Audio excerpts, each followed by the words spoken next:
Have you ever trusted someone so deeply, only to have them rip your world apart? For me, that person wasn't a stranger.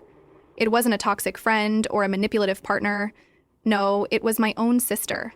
The one person I thought would stand by my side no matter what. Growing up, my sister and I were inseparable.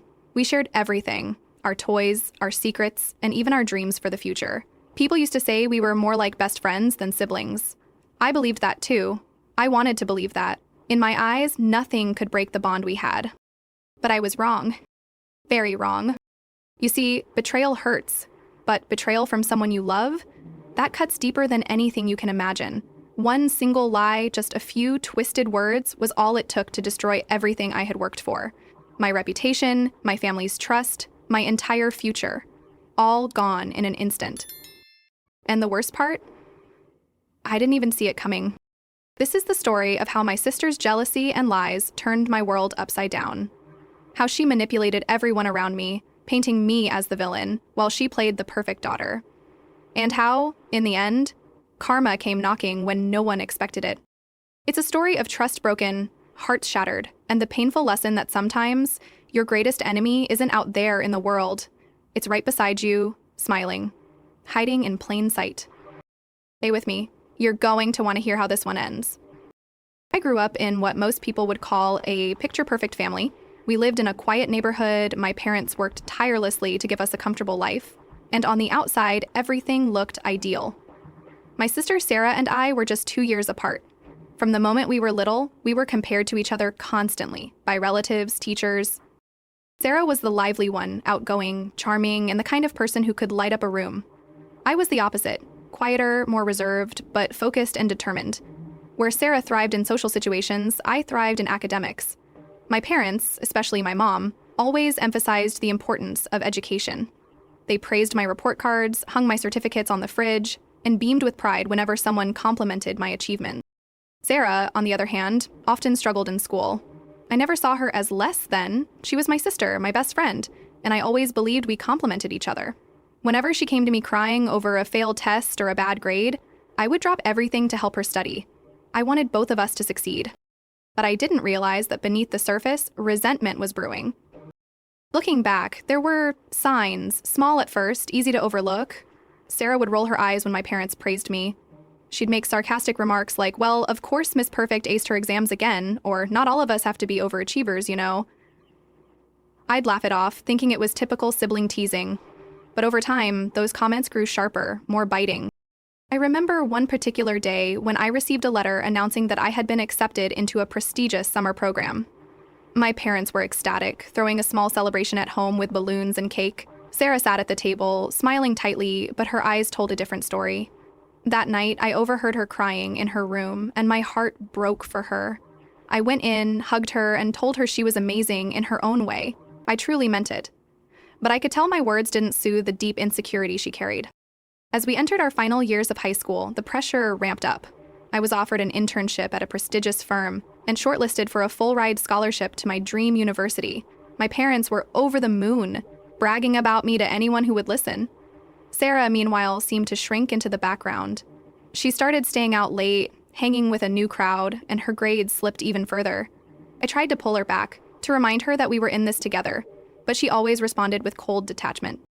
One evening, after a family dinner where my parents once again went on and on about my achievements, Sarah cornered me in the hallway. Her eyes were sharp, her voice low and bitter. "Do you even realize how sick I am of hearing your name? You get everything. You always have." I was stunned. "Sarah? It's not a competition. I've always tried to help you." She laughed, a hollow, angry sound. "Help me? You don't even see it, do you? Mom and Dad only care about you. I'm just the extra, the failure." Her words cut deep, and I didn't know how to respond. I tried to reach out, but she brushed me off and stormed away. A few weeks later, I caught her whispering on the phone late at night. I heard fragments of the conversation, my name, scholarship, they'll believe it, and something that made my stomach twist in knots. She deserves it. I stood frozen outside her door, heart racing, my mind spinning. What did she mean? What was she planning? At the time, I convinced myself I was overreacting. I told myself she was just venting, frustrated by her own struggles. After all, she was my sister, my best friend, my blood. There's no way she would ever, right? But deep down, something felt off, and soon I would find out just how far jealousy can push someone, and how blind love can make you to the warning signs. It all came crashing down one afternoon I will never forget.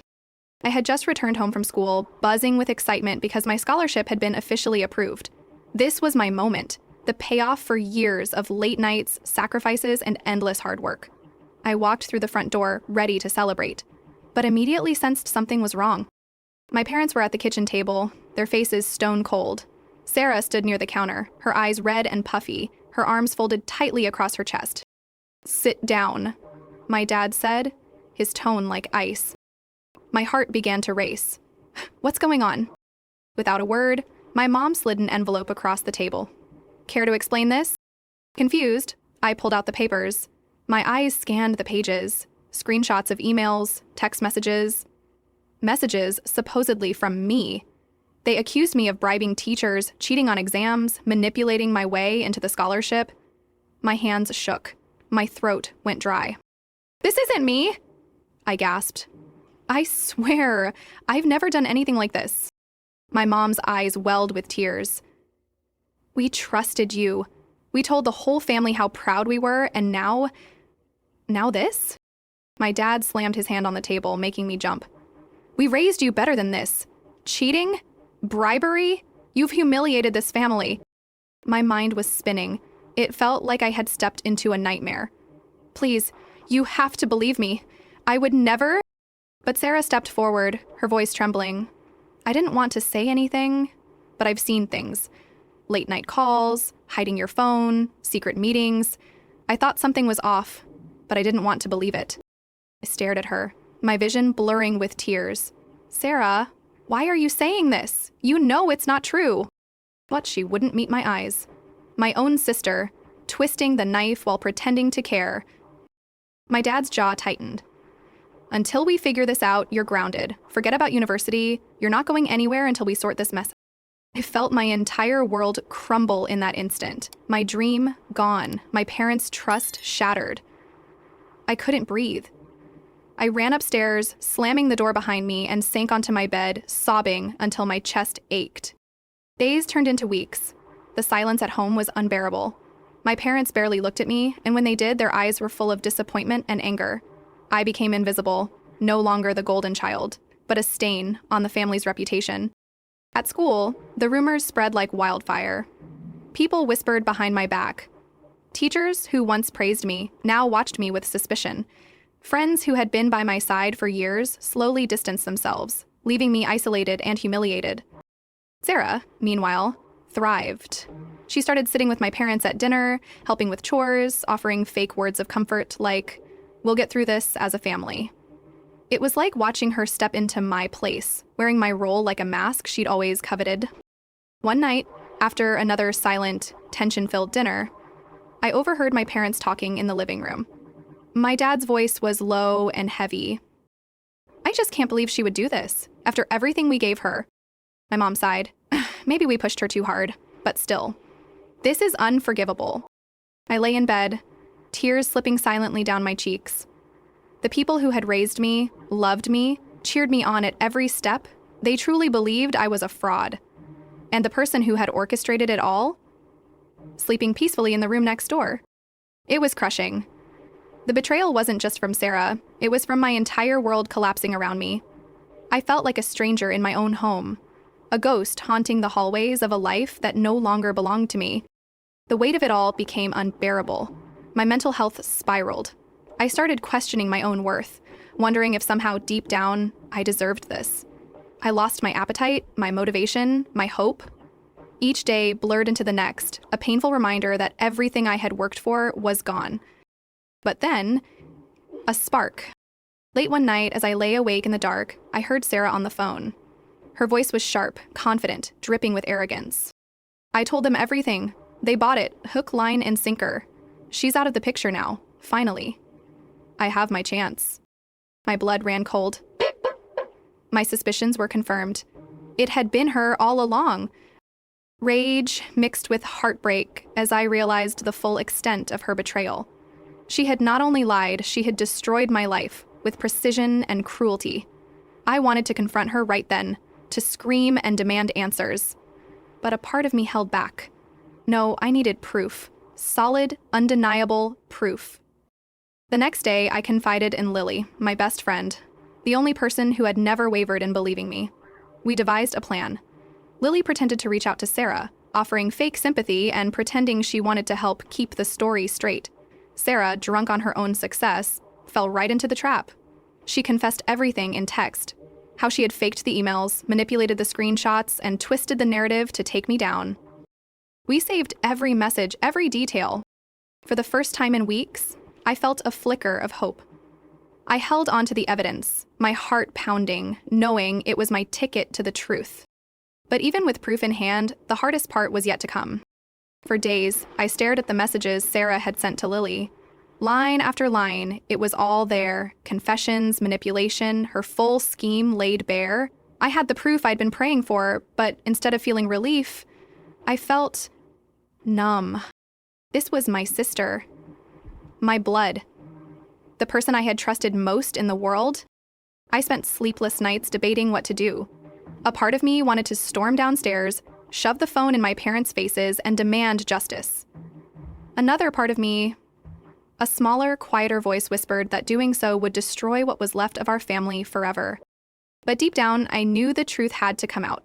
I couldn't live under the weight of her lies any longer. One evening, as the sun dipped below the horizon, painting the sky a dull orange, I made my decision. I printed every screenshot, organizing them in a neat folder. My hands trembled as I placed it on the kitchen table.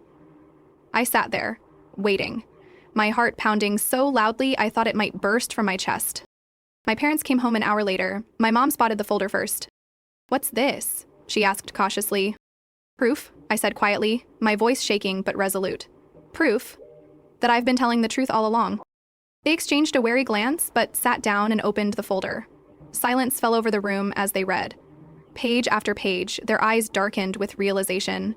My mom's hand flew to her mouth. My dad's face hardened, his jaw clenched so tightly I thought it might snap. When they finished, my dad stood up abruptly. "Sarah!" he bellowed. Footsteps thundered down the stairs. Sarah appeared, her face pale but trying to act innocent. "What's wrong?" My dad's voice was ice. "Do you have anything to say about this?" He thrust the folder at her. She glanced at it, her eyes scanning the first page. Her confident mask cracked in an instant. I don't know what that is," she stammered, her voice shaking. "Don't lie," my mom shouted, her eyes brimming with tears of anger and betrayal. "It's all here, Sarah, every word. How could you?" Sarah's composure crumbled. Tears spilled down her cheeks. I didn't mean for it to go this far. I was just so tired of being second best. You all only ever cared about... I stood frozen, watching this scene unfold, my emotions a swirl of heartbreak and vindication. My parents looked utterly shattered, as if their world had fallen apart twice over first, when they thought I had betrayed them, and now again, realizing it was Sarah all along. My dad's voice was low, full of hurt. "Do you have any idea what you've done? You destroyed your sister's future. You tore this family apart." Sarah sank to the floor, sobbing uncontrollably. "I'm sorry. I'm so sorry." But sorry wasn't enough. Not this time. In the days that followed, my parents tried to repair the damage. They contacted the school, the scholarship committee, everyone they could, armed with the truth. Slowly, things began to turn around. My scholarship was reinstated, and the rumors at school started to die down as the truth surfaced. But some things couldn't be undone. Our family dynamic was shattered. At home, the air was thick with tension and silence. My parents were racked with guilt, constantly apologizing, but their words felt hollow. Trust once broken doesn't heal overnight. As for Sarah, she withdrew completely. The sister who had once been my closest confidant now barely made eye contact. She tried, once or twice, to apologize, but every time I looked at her, I saw the face of betrayal. I couldn't bring myself to forgive. Not yet. One afternoon, my mom sat beside me, tears in her eyes. "We failed you," she whispered. "We should have believed you." I didn't know what to say. I just nodded, staring at my hands.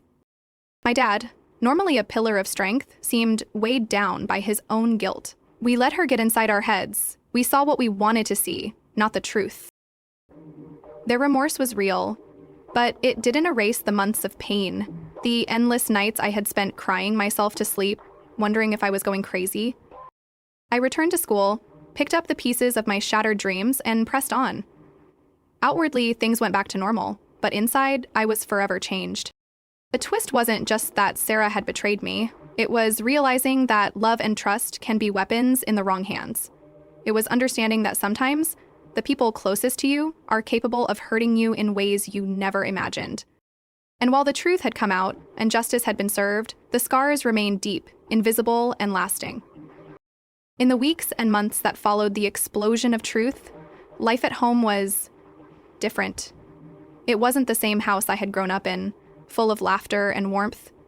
Now it felt colder, quieter, and oddly fragile, like we were all tiptoeing around the pieces of something that had shattered beyond repair. My parents tried everything they could to make amends. They reinstated my curfews, cooked my favorite meals, showered me with praise, and constantly reassured me of their pride. But it all felt forced. Their words were genuine, I knew that.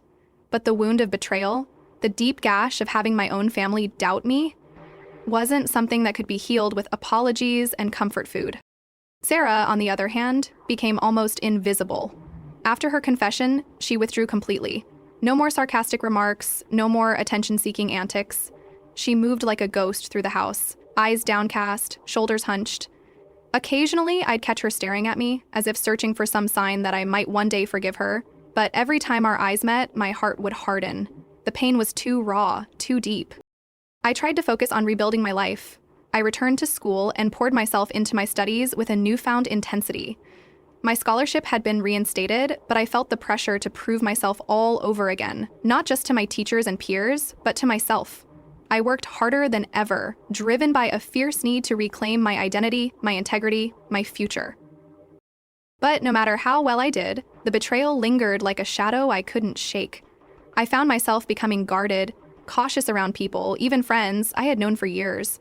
Trust, once so freely given, became something I rationed carefully, holding it close like a fragile treasure. Therapy helped. I started seeing a counselor who helped me unpack the layers of pain, anger, and sadness that had built up inside me. Through those sessions, I learned that forgiveness doesn't have to mean forgetting, that it's okay to hold people accountable while still choosing to move forward. Most importantly, I learned that healing isn't a straight path. It's messy, complicated, and full of setbacks. One of the hardest parts was grappling with my own guilt.